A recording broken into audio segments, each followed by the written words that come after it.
आज के दौर में आप देख ही रहे होंगे कि गोल्स तक ले जाने के लिए कई सारे आसान रास्ते दिखाने वाले घूम रहे हैं। कई लोगों को ठीक ठाक सफलता भी मिल जाती है, लेकिन एक बात आप याद रखिए कि अगर आपको जीवन में कुछ ग्रेट करना है तो उसमें समय लगेगा। किसी भी काम में मास्टरी हासिल करना इतना भी आसान नहीं है। अगर आप अपने गोल्स तक पहुंच भी गए हों तो इसका मतलब ये बिल्कुल भी नहीं है कि आपको उस काम में मास्टरी हासिल हो चुकी है। किसी भी काम में मास्टरी हासिल करने के लिए कड़ा परिश्रम करना पड़ता है।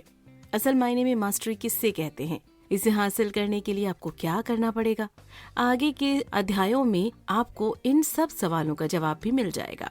ज्यादातर हम किसी भी नए काम को ये सोचकर शुरू करते हैं कि हम तो इसमें माहिर हो ही जाएंगे, भले ही वो कोई खेल हो या फिर रिलेशनशिप हो या फिर कोई जॉब हो। लेकिन कुछ समय के बाद क्या होता है, हमें पता चल चुका होता है कि हम इस खेल में माहिर नहीं बन पाएंगे। ये बात साफ तौर पर हमारे चेहरे पर भी नजर आने लगती है। फिर हम एक आसान काम करते हैं, वो ये है कि हम उस काम को करना ही छोड़ देते हैं। ये एक गलत एटीट्यूड है। अगर आप उस काम को नहीं छोड़ेंगे तो चांस बना रहेगा कि आप उस काम में माहिर हो सकते हैं। सबसे पहले आपको उस जगह सोचना चाहिए, खुद से एक सवाल करना चाहिए कि जब मैंने इस काम को शुरू किया था तो क्यों किया था, मेरे शुरू करने के पीछे मोटिवेशन क्या था। आपको एक बात समझनी पड़ेगी कि किसी भी चीज का एक्सपर्ट बनने के लिए हमें उस पर समय लगाना पड़ता है। बिना समय लगाए आप किसी भी चीज में मास्टरी हासिल नहीं कर सकते हैं। मास्टरी तक पहुंचने का दूसरा रास्ता आपका अप्रोच है। आप किसी भी काम को करने के लिए कैसा अप्रोच करते हैं, ये बहुत ज्यादा मायने रखता है। अगर आपको मास्टरी हासिल करनी है तो खुद से सीखने की आदत को अपने अंदर डेवलप करना पड़ेगा। ये एक पूरी प्रोसेस होती है जिस पर काफी ज्यादा समय भी लगता है। याद रखिए, अच्छी चीजें जिंदगी में कभी भी आसानी से नहीं मिलती। ग्रेट चीजों में समय लगता है और एफर्ट भी। अपने नजरिए को बदलकर आप अपने अंदर कई सारे बदलाव लेकर आ सकते हैं। अपने अंदर सीखने का नजरिया पैदा करिए। सीखना बस तब जरूरी नहीं होता है जब आप कहीं एंटर कर रहे होते हैं। सीखना तो एक सफर है जिसको आपको हमेशा जारी रखना है। अगर आप सफर करना ही बंद कर देंगे तो मंजिल तक कैसे पहुंचेंगे। इसके लिए सबसे पहले आप अपने अंदर मास्टरी माइंडसेट का जन्म करवाइए। जब आपके अंदर उस माइंडसेट का जन्म हो जाएगा तब आपको एक्सीलेंस की राह भी मिल जाएगी। इस टॉपिक को और बेहतर से समझने के लिए हम आगे के अध्याय में चलते हैं। दूसरा सबक, मॉडर्न वर्ल्ड में मार्केटिंग कितनी सही और कितनी गलत। अगर आप अमेरिकन सोसाइटी को देखते होंगे तो आपको समझ में आता होगा कि यहाँ भी बाकी वेस्टर्न सोसाइटी की तरह ही सोल्यूशन पर फोकस किया जा रहा है। मतलब आपको कई तरह के स्लोगन देखने को मिल जाते होंगे। इन स्लोगन्स में लिखा हुआ होता है कि आप 2 हफ्तों में फिट हों, इतने हफ्तों में अपने लक्ष्य को प्राप्त करें। आपको पता होना चाहिए कि इस तरह के स्लोगन्स प्रचार और मार्केटिंग का हिस्सा होता है। ये प्रचार आपको तुरंत की खुशी तो दे सकते हैं, लेकिन किसी भी काम में मास्टरी हासिल नहीं करवा सकते हैं। आपको पता होना चाहिए कि किसी भी काम में मास्टरी हासिल करना 1 या 2 दिन का खेल नहीं होता है, बल्कि ये पूरी प्रोसेस होती है। अगर आपको किसी भी चीज में मास्टरी हासिल करनी है तो आपको उस चीज की बार बार प्रैक्टिस करनी ही पड़ेगी। जितनी दफा आप प्रयास करेंगे उतनी ही जल्दी आप किसी काम के एक्सपर्ट बन पाएंगे। किसी भी चीज में मास्टरी हासिल करने के लिए सही दिशा और इंस्ट्रक्शंस की जरूरत होती है। इंस्ट्रक्शन और प्रैक्टिस मास्टरी हासिल करने के 5 महत्वपूर्ण पहलुओं में से 2 हैं। इस अध्याय में हम इन्हीं 2 महत्वपूर्ण पहलुओं पर बात करेंगे। इस बात में कोई शक नहीं है कि जिंदगी में बहुत सी चीजों को आप खुद ही सीख सकते हैं, लेकिन किसी भी चीज में मास्टरी के लिए आपको किसी एक्सपर्ट के मार्गदर्शन की जरूरत तो पड़ने वाली है। मार्गदर्शन या तो यूं कहें कि इंस्ट्रक्शन आपको कई तरह से मिल सकता है। यह आपको इंटरनेट पर वीडियो से भी मिल सकता है। तय आपको ये करना है कि आपके लिए कौन सी दिशा सही है। ये सभी तरीके सही हैं, लेकिन इनमें से सोशल कॉन्टैक्ट का महत्व काफी ज्यादा बढ़ जाता है। अगर आप लोगों से मिल सकते हैं तो जरूर आपको सोशल कॉन्टैक्ट्स बनाने चाहिए। अब यहाँ आपके मन में सवाल आ रहा होगा कि आप कैसे जानेंगे कि आप जिस व्यक्ति से मार्गदर्शन ले रहे हैं वो आपके लिए सही है। इसके लिए आपको उस इंसान को ऑब्जर्व करना पड़ेगा। सबसे पहले आपको ये देखना पड़ेगा कि वो आदमी अपने स्टूडेंट्स को कैसे ट्रीट करता है। UCLA basketball coach John wooden का एग्जाम्पल लेकर अगर हम समझने की कोशिश करें, जिन्हें जादूगर के रूप में जाना जाता है, उन्हें जादूगर के रूप में दुनिया इसीलिए याद करती है क्योंकि वो अपने स्टूडेंट को ट्रीट बहुत अच्छे से करते थे। इसीलिए उन्हें बास्केटबॉल की दुनिया में बेस्ट कोच के रूप में भी याद किया जाता है। इंस्ट्रक्शंस के बाद में बारी आती है प्रैक्टिस की। मास्टरी हासिल करने के लिए इस पहलू का महत्व भी काफी ज्यादा बढ़ जाता है। प्रैक्टिस का वो मतलब बिल्कुल भी नहीं है जैसा आप उसे जानते हैं। आप सोचते हैं कि किसी भी चीज को बार बार करना ही प्रैक्टिस कहलाती है, लेकिन ऐसा बिल्कुल भी नहीं है। अगर आपको मास्टरी हासिल करनी है तो सबसे पहले आपको समझना पड़ेगा कि आखिर प्रैक्टिस होती क्या चीज है। हमको अपने व्यवहार में थोड़ा सा बदलाव पड़ेगा। सबसे पहले हमको प्रैक्टिस को एक सफर के तौर पर लेना पड़ेगा। जब हम प्रैक्टिस को एक सफर की तरह लेने लगेंगे तो हमारे अंदर उसके लिए एक शिद्दत आएगी। इस शिद्दत के बाद ही हमारे अंदर अपने काम को लेकर कमिटमेंट का जन्म होगा। इसको समझने के लिए हम एक पहलू पर नजर दौड़ानी पड़ेगी। वो ये है कि क्या आपने कभी सोचा है कि क्यों मार्शल आर्ट सीखने वाले लोग ब्लैक बेल्ट जीतने के बाद भी सीखना बंद नहीं करते हैं? जब वो ब्लैक बेल्ट जीत लेते हैं उसके बाद सीखने की उनकी रफ्तार और ज्यादा बढ़ जाती है। इसका जवाब बड़ा ही सिंपल सा है। जवाब ये है कि ब्लैक बेल्ट तो बस उनके सफर का एक हिस्सा है। वो अपने सफर को ऐसे ही जारी रखना चाहते हैं। वो अपने सफर को कभी खत्म ही नहीं करना चाहते हैं। इसीलिए वो अपने आर्ट में इतने माहिर हो जाते हैं। उनका आर्ट इतना कुछ उन्हें सिखा देता है कि उन्हें अपने सफर को खत्म करने का मन ही नहीं करता है। इसीलिए इस किताब में लेखक ने कहा है कि आपको भी मास्टरी के महत्व को जल्द से जल्द समझ लेना चाहिए। तीसरा सबक, अपने गुरु के सामने सरेंडर के साथ ही आप मास्टरी तक पहुंच सकते हैं। हमने पिछले सबक में इंस्ट्रक्शन और प्रैक्टिस के बारे में समझने की कोशिश की थी। अब हम मास्टरी की तरफ ले जाने वाले 3 और पहलुओं पर नजर डालने वाले हैं। ये 3 पहलू हैं सरेंडर, इंटेंशनलिटी और एज कंट्रोल। प्रैक्टिस और इंस्ट्रक्शन की तरह ही आप इन टर्म्स से इतना वाकिफ तो नहीं होंगे। तो चलिए फिर शुरू करते हैं और इन्हें समझने की कोशिश करते हैं। मास्टरी हासिल करने में सरेंडर करने की क्या भूमिका होती है? इसका मतलब ये होता है कि आपको अपने गुरु के सामने खुद को सरेंडर करना पड़ता है। जब आप ऐसा करेंगे तो आपके अंदर जो एक क्वालिटी आएगी वो है डिसिप्लिन की। मास्टरी को हासिल करने के लिए डिसिप्लिन का होना बहुत ज़रूरी है।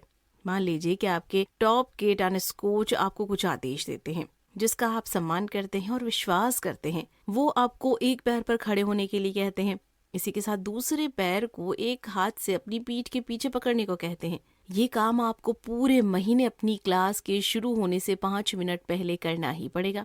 अब आपके पास 2 ऑप्शन है। पहला कि आप उनका आदेश मानने से मना कर दें और दूसरा आप उनके ऑर्डर को फॉलो करें। अगर आप अपने गुरु की बात को फॉलो करते हैं तो आपका बॉडी बैलेंस शानदार हो जाएगा।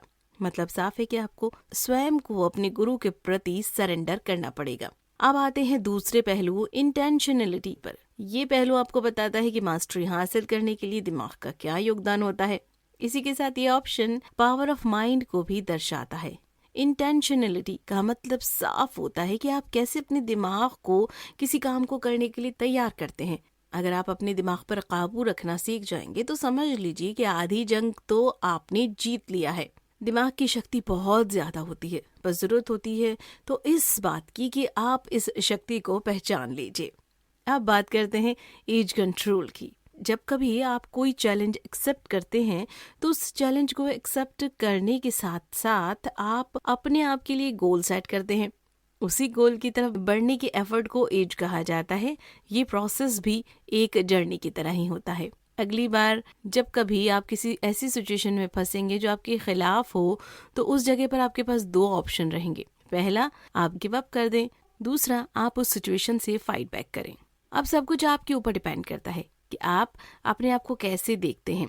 अगर आप अपने आप को विनर के तौर पर देखना चाहते हैं तो हमेशा स्ट्रगल के रास्ते को चुनिएगा। आज नहीं तो कल मास्टरी भी आपकी मुट्ठी में होगी और सफलता भी आपके कदम चूमेगी। चौथा सबक, अपने आसपास गुणवान व्यक्तियों को रखिए। अपने गोल के लिए हमेशा वफादार रहिए। इमेजिन कीजिए कि आपने रोज सुबह 5 किलोमीटर दौड़ने का फैसला किया है। कुछ दिन प्रैक्टिस के तौर पर आप दौड़ने जाते भी हैं, लेकिन फिर आपको एहसास होता है कि आपको सांस लेने में दिक्कत हो रही है। ये पहली रुकावट होगी जो आपकी बॉडी की तरफ से आएगी। आपकी बॉडी आपको सिग्नल दे रही है कि आप अपने आप को पुश कर रहे हैं। अभी तक आपकी बॉडी को जिस चीज की आदत थी, आप उससे अलग काम कर रहे हैं। इस प्रोसेस को होमोस्टेटिस कहते हैं। अब जानते हैं होमोस्टेटिस कहाँ किसे जाता है। आपको बता दें, इसी प्रोसेस से शरीर अपने इंटरनल सिस्टम का ख्याल रखता है। अब यहाँ सवाल ये उठता है कि आप अपने गोल पर जमे कैसे रहें। ऐसा क्या करें जिससे आप अपने गोल को अचीव कर सकें। अगर आपको किसी गोल को अचीव करना है तो आप 3 तरीकों का इस्तेमाल कर सकते हैं। पहला, कि आप कोशिश करते रहिए ऐसे लोगों के साथ रहने की जिन्होंने अपनी जिंदगी ऐसे चैलेंज को पूरा किया हो, क्योंकि वो लोग आपको सही सलाह दे पाएंगे कि किस समय क्या करना चाहिए। उन्हें पता होगा कि बॉडी को उसके लिमिट के आगे पुश कैसे करना है। अगला तरीका है, आप अपना अप्रोच सही रखिए। आपको पता होना चाहिए कि आपका गोल क्या है। कभी भी छोटा गोल ना रखिए। जितना बड़ा गोल होगा उतनी ही बड़ी आपकी स्ट्रगल भी होगी। जिंदगी में कभी भी स्ट्रगल से घबराइए मत, क्योंकि अगर आपने स्ट्रगल को देखते हुए अपने पांव पीछे खींच लिए तो आपका गोल भी आपसे दूर हो जाएगा। आसान शब्दों में कहें तो आपको अगर पर्वत के शिखर पर पहुंचना है तो प्लीज पर्वत चढ़ने की शुरुआत कर दीजिए। आपकी प्रैक्टिस और रिजल्ट के बीच में एक जरूरी पहलू आएगा, वो ये है कि आपका हार्ड वर्क कैसा है। अपनी मेहनत का साथ कभी ना छोड़िए। अगर आपका गोल कठिन है तो उसे आसान बनाने की कोशिश कीजिए। मतलब साफ है कि अपने टारगेट को स्मॉल पार्ट में बांटने की कोशिश करिए। अपने टारगेट की तरफ छोटे छोटे कदम बढ़ाते रहिए। कभी भी डीमोटिवेट मत हो जाइएगा। आप जितना मोटिवेट रहेंगे, आपका टारगेट आपके उतना ही पास रहेगा। मास्टरी की तरफ बढ़ने से पहले आपको जो आखिरी चीज को याद रखना है वो है अपने अंदर एनर्जी को बनाए रखिए। लेखक ने इस किताब में इंसान की तुलना एक ऐसी मशीन से की है जिसके अंदर एनर्जी का भंडार है। दुख की बात यह है कि इंसान अपने अंदर मौजूद एनर्जी का सही इस्तेमाल कर ही नहीं पाता है। इस किताब में लेखक बताते हैं कि इंसान के अंदर ये एनर्जी बचपन से ही आ जाती है। लेखक ने कहा है कि आप गौर करिए कि इंसान के अंदर सबसे ज्यादा एनर्जी कब होती है। इसका जवाब है जब वो बच्चा होता है। बच्चे तब तक नहीं सोते हैं जब तक वो कुछ पा नहीं लेते हैं। बच्चे हर कदम कुछ न कुछ नया सीखते हैं। ये अच्छी बात है कि हम उस एनर्जी को वापस पा सकते हैं। बस उसके लिए हमें कुछ नियमों को फॉलो करना पड़ेगा। उन नियमों में से सबसे जरूरी नियम है फिजिकल फिटनेस। इंसान को हर उम्र में फिट रहने की कोशिश करते रहना चाहिए। अगर आप शारीरिक तौर पर फिट होंगे तो आपके अंदर अपने आप। चौथा सबक, अपने आसपास गुणवान व्यक्तियों को रखिए। अपने गोल के लिए हमेशा वफादार रहिए। इमेजिन कीजिए कि आपने रोज सुबह 5 किलोमीटर दौड़ने का फैसला किया है। कुछ दिन प्रैक्टिस के तौर पर आप दौड़ने जाते भी हैं, लेकिन फिर आपको एहसास होता है कि आपको सांस लेने में दिक्कत हो रही है। ये पहली रुकावट होगी जो आपकी बॉडी की तरफ से आएगी। आपकी बॉडी आपको सिग्नल दे रही है कि आप अपने आप को पुश कर रहे हैं। अभी तक आपकी बॉडी को जिस चीज की आदत थी, आप उससे अलग काम कर रहे हैं। इस प्रोसेस को होमोस्टेटिस कहते हैं। अब जानते हैं होमोस्टेटिस कहाँ किसे जाता है। आपको बता दें, इसी प्रोसेस से शरीर अपने इंटरनल सिस्टम का ख्याल रखता है। अब यहाँ सवाल ये उठता है कि आप अपने गोल पर जमे कैसे रहें। ऐसा क्या करें जिससे आप अपने गोल को अचीव कर सकें। अगर आपको किसी गोल को अचीव करना है तो आप 3 तरीकों का इस्तेमाल कर सकते हैं। पहला, कि आप कोशिश करते रहिए ऐसे लोगों के साथ रहने की जिन्होंने अपनी जिंदगी ऐसे चैलेंज को पूरा किया हो, क्योंकि वो लोग आपको सही सलाह दे पाएंगे कि किस समय क्या करना चाहिए। उन्हें पता होगा कि बॉडी को उसके लिमिट के आगे पुश कैसे करना है। अगला तरीका है, आप अपना अप्रोच सही रखिए। आपको पता होना चाहिए कि आपका गोल क्या है। कभी भी छोटा गोल ना रखिए। जितना बड़ा गोल होगा उतनी ही बड़ी आपकी स्ट्रगल भी होगी। जिंदगी में कभी भी स्ट्रगल से घबराइए मत, क्योंकि अगर आपने स्ट्रगल को देखते हुए अपने पांव पीछे खींच लिए तो आपका गोल भी आपसे दूर हो जाएगा। आसान शब्दों में कहें तो आपको अगर पर्वत के शिखर पर पहुंचना है तो प्लीज पर्वत चढ़ने की शुरुआत कर दीजिए। आपकी प्रैक्टिस और रिजल्ट के बीच में एक जरूरी पहलू आएगा, वो ये है कि आपका हार्ड वर्क कैसा है। अपनी मेहनत का साथ कभी ना छोड़िए। अगर आपका गोल कठिन है तो उसे आसान बनाने की कोशिश कीजिए। मतलब साफ है कि अपने टारगेट को स्मॉल पार्ट में बांटने की कोशिश करिए। अपने टारगेट की तरफ छोटे छोटे कदम बढ़ाते रहिए। कभी भी डीमोटिवेट मत हो जाइएगा।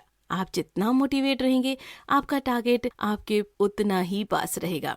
मास्टरी की तरफ बढ़ने से पहले आपको जो आखिरी चीज को याद रखना है वो है अपने अंदर एनर्जी को बनाए रखिए। लेखक ने इस किताब में इंसान की तुलना एक ऐसी मशीन से की है जिसके अंदर एनर्जी का भंडार है। दुख की बात यह है कि इंसान अपने अंदर मौजूद एनर्जी का सही इस्तेमाल कर ही नहीं पाता है। इस किताब में लेखक बताते हैं कि इंसान के अंदर ये एनर्जी बचपन से ही आ जाती है। लेखक ने कहा है कि आप गौर करिए कि इंसान के अंदर सबसे ज्यादा एनर्जी कब होती है। इसका जवाब है जब वो बच्चा होता है। बच्चे तब तक नहीं सोते हैं जब तक वो कुछ पा नहीं लेते हैं। बच्चे हर कदम कुछ ना कुछ नया सीखते हैं। ये अच्छी बात है कि हम उस एनर्जी को वापस पा सकते हैं, बस उसके लिए हमें कुछ नियमों को फॉलो करना पड़ेगा। उन नियमों में से सबसे जरूरी नियम है फिजिकल फिटनेस। इंसान को हर उम्र में फिट रहने की कोशिश करते रहना चाहिए। अगर आप शारीरिक तौर पर फिट होंगे तो आपके अंदर अपने आप एनर्जी का भंडार बना रहेगा। दूसरा कदम है आपको अपनी प्रायोरिटीज को सेट करना ही पड़ेगा। आपको पता होना चाहिए कि आपके लक्ष्य तक पहुंचने के लिए कौन सी चीज सबसे जरूरी है। अगर आपको अपनी प्रायोरिटीज का पता है तो आपका पहला कदम सही है। फाइनल कदम को याद रखना मत भूलिए, वो ये है कि आपको अपने काम के प्रति कमिटमेंट को फॉलो करना पड़ेगा। अगर आप अपने काम के प्रति कमिटमेंट रखेंगे तो रिजल्ट भी आपका मनचाहा ही आएगा। कुल मिलाकर मास्टरी हासिल करना एक स्किल की तरह है। आपने अभी तक क्या अचीव किया है ये उस पर बिल्कुल डिपेंड नहीं करता है। मास्टरी हासिल करना एक सफर की तरह होता है जिसे आपको तय करना होता है। अगर आपने इस सफर में चलने की शुरुआत कर दी है तो मान लीजिए कि खुशियों ने आपके दरवाजे में दस्तक दे दी है। खुशी तक पहुंचने का रास्ता मास्टरी से होकर ही गुजरता है। क्या करें, अगली बार आप कोई भी काम करने की शुरुआत करें तो उसे जल्दी से जल्दी खत्म करने के लिए मत करिएगा, बल्कि उसे शुरू करने से पहले कुछ देर रुकिएगा और खुद से सवाल करिएगा, मैं और बेहतर ढंग से कैसे कर सकता हूँ। जब आपकी कोशिश रहेगी किसी भी काम में मास्टरी हासिल करने की, तब जाकर आप सही राह पर चलने को तैयार हो पाएंगे।